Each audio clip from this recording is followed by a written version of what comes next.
挑着道人打扮。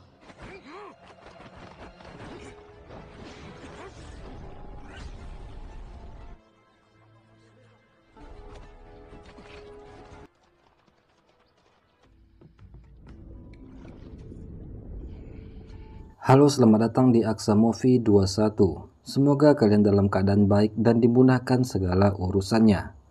Pada kesempatan ini saya akan melanjutkan alur cerita film The Legend of Heroes, di mana sebelumnya diceritakan jika Guo Jing bertemu dengan 7 pendekar aneh Jiangnan dan mereka mengangkatnya sebagai murid. Tapi bakat bela diri Guo Jing sangatlah lemah. Alhasil hanya sedikit jurus pemberian dari para gurunya yang mampu dia kuasai. Untung saja Guo Jing bertemu dengan Pendeta Ma yang melatihnya ilmu pernafasan. Sehingga dalam waktu singkat Guo Jing memiliki tenaga dalam hebat dan kungfunya pun berkembang pesat. Bersama Pendeta Ma juga Guo Jing dan gurunya berhasil mengalahkan Mei Chaofeng. Wanita itu terluka parah dan memilih kabur dari pertarungan. Kemudian Guo Jing diutus oleh para gurunya untuk pergi ke kota Jiangnan. Di sana dia akan melakukan duel dengan murid pendeta Tao Qiu Chuji bernama Yang Kang. Di kota Jiangnan, Guo Jing tanpa sengaja bertemu Huang Rong yang saat itu menyamar sebagai seorang pengemis. Dan atas kebaikan hati Guo Jing, mereka pun berdua menjadi sahabat. Suatu hari Guo Jing menonton sebuah turnamen bela diri pencarian jodoh. Di sana dia juga bertemu Yang Kang yang merupakan saudara angkatnya waktu kecil dulu. Tapi saat ini Yang Kang telah menjadi pangeran kerajaan Jin dan mereka berdua pun sudah tidak saling mengenal. Yang Kang yang berhasil mengalahkan Nianxi menolak untuk menikahi wanita tersebut. Hal itu membuat Mu Yi kesal dan mereka pun bertarung. Dalam pertarungan itu Mu Yi kalah. Guo Jing yang menonton dari bawah panggung menyadari jika jurus yang digunakan Yang Kang sama persis dengan milik Mei Chaofeng. Sementara itu Nianxi yang merasa telah dipermalukan memilih untuk bunuh diri. Beruntung Mu Yi menghentikan perbuatan bodohnya itu. Ketika Yang Kang berniat untuk meninggalkan panggung, Guo Jing naik ke atas dan menghentikan Yang Kang.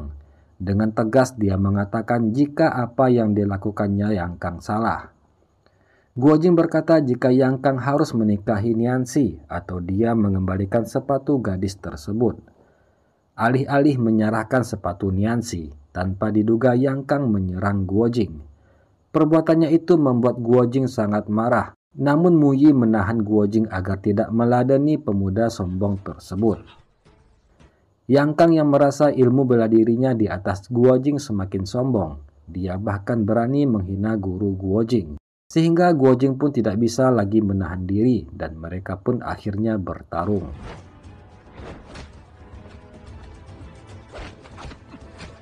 Dari atas penginapan beberapa biksu Tibet yang merupakan pengawal Yang Kang mengamati pertarungan mereka.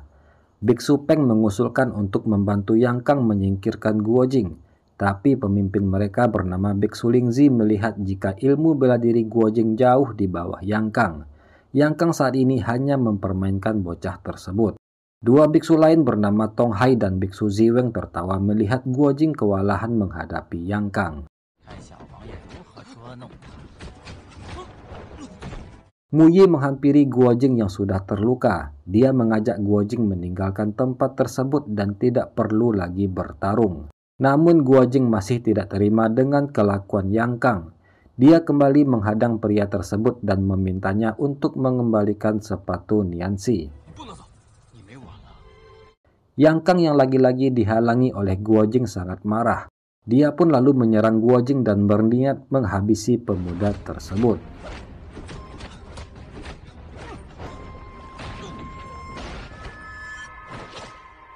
Tepat ketika pukulan Yang Kang akan membunuh Guo Jing, tiba-tiba seorang pria datang membantu. Dia adalah Pendeta Wang, yang merupakan salah satu pendeta Tao dari Gunung Zhongnan, sekaligus paman guru Yang Kang. Biksu Peng menyerang Pendeta Wang karena telah berani ikut campur, tapi dia dikalahkan dengan mudah. Yang Kang yang mengetahui jika pria di depannya itu adalah paman gurunya, takut jika nanti identitasnya terbongkar. Dia takut jika nanti Pendeta Wang mengadukan kejadian hari itu kepada gurunya Qiu Chuji. Oleh sebab itu, Yang Kang berencana untuk membungkam Pendeta Wang. 4 biksu Tibet pun lalu menyerang bersamaan menghadapi Pendeta Wang.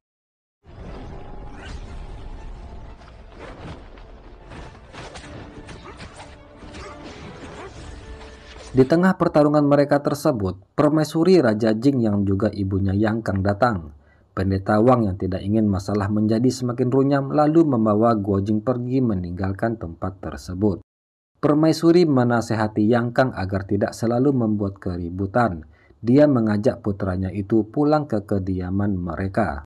Suara permaisuri mengingatkan Mu Yi dengan istrinya bernama Shiro yang selama ini hilang, di mana kejadian itu berawal 18 tahun yang lalu di desa Niu. Saat itu Mu Yi yang bernama asli Yang Tiesin bersama Guo Xiaotian bertemu dengan pendeta Qiu Chuji.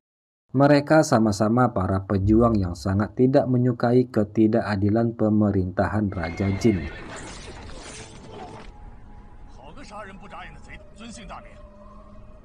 Saat itu istri Yang Tiesin dan Guo Xiaotian sama-sama hamil.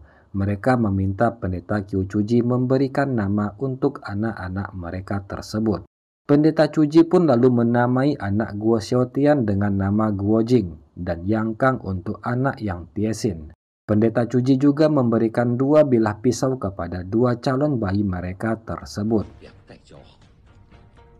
Hingga malapetaka pun datang. Suatu malam, rumah mereka dikepung para tentara kerajaan Jin. Guo Xiaotian dan Yang Tiesin akan ditangkap dengan tuduhan pemberontakan. Dalam pertarungan itu, Guo Xiaotian tewas demi melindungi Yang Tiesin. Dia menyuruh Yang Tiesin kabur dan menitipkan istrinya Li Pin.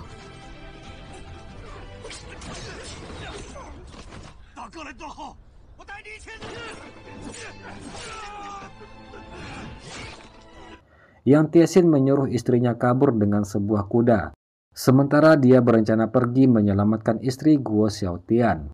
Namun ternyata dia masuk ke dalam jebakan tentara Jin. Yang Tiesin terkepung di sebuah tebing.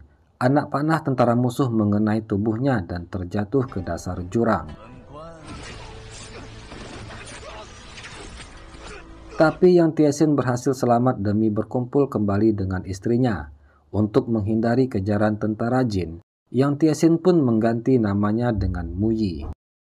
Dalam perjalanan pulang, Yang Kang terlihat masih kesal karena mereka gagal mengalahkan Pendeta Wang.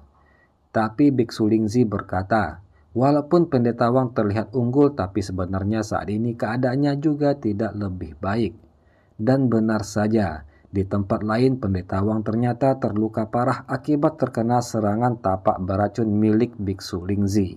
Pendeta Wang meminta Guo Jin membawanya ke sebuah penginapan untuk mengobati luka.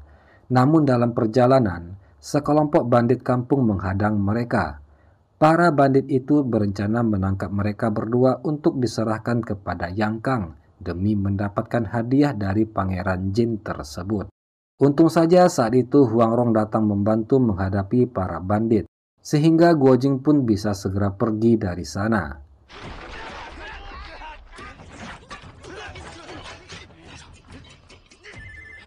Setibanya di penginapan, Pendeta Wang meminta Guo Jing menyediakan sebuah tong besar yang telah diisi air bersih. Dia kemudian berendam sembari mengalirkan tenaga dalam untuk mengeluarkan racun.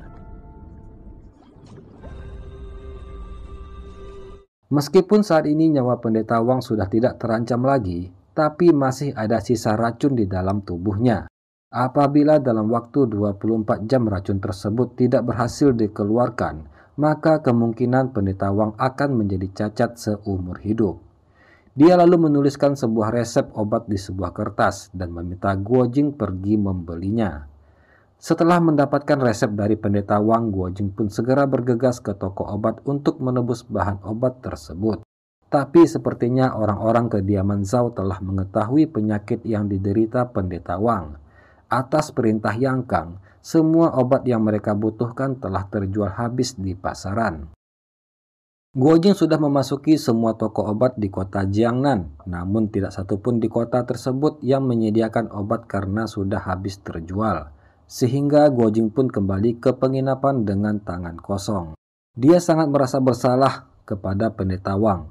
Kalau bukan karena membantu dirinya tadi, Pendeta Wang tidak mungkin akan terluka seperti sekarang.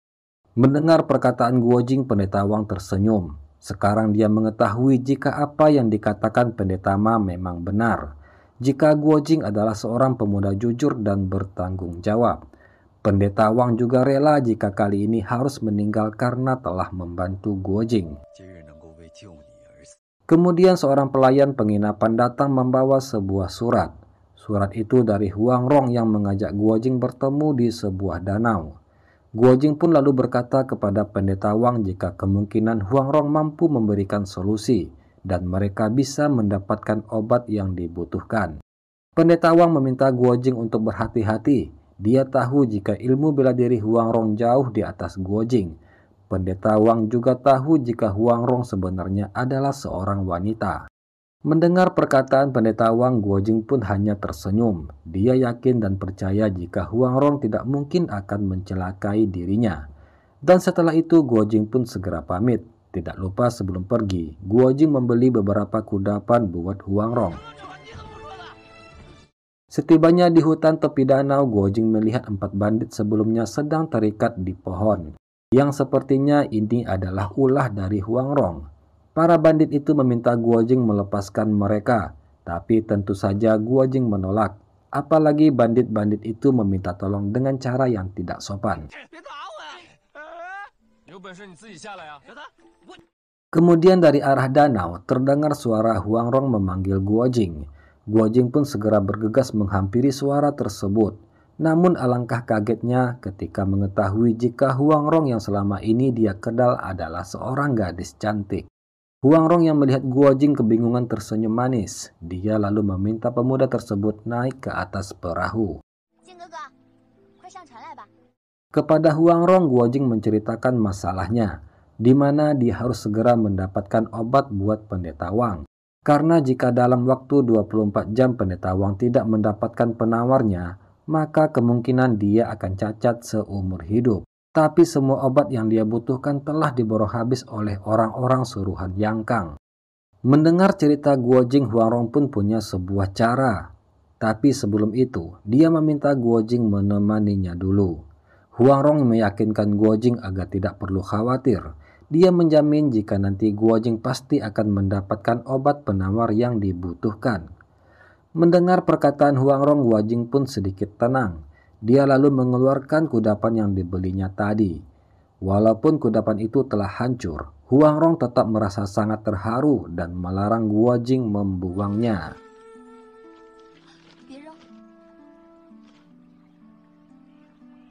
Guojing terus mengamati wajah cantik Huang Rong. Dia heran dan bertanya kenapa gadis cantik itu selama ini menyamar sebagai pengemis. Huang Rong pun menjawab jika di dunia ini sangat jarang ada orang yang tulus. Jika saja dia berpenampilan sebagai gadis cantik, tentu banyak pemuda yang mendekati dan kasih perhatian terhadapnya. Namun selama dia menjadi pengemis, hanya Guojing satu-satunya orang yang memperlakukannya dengan baik.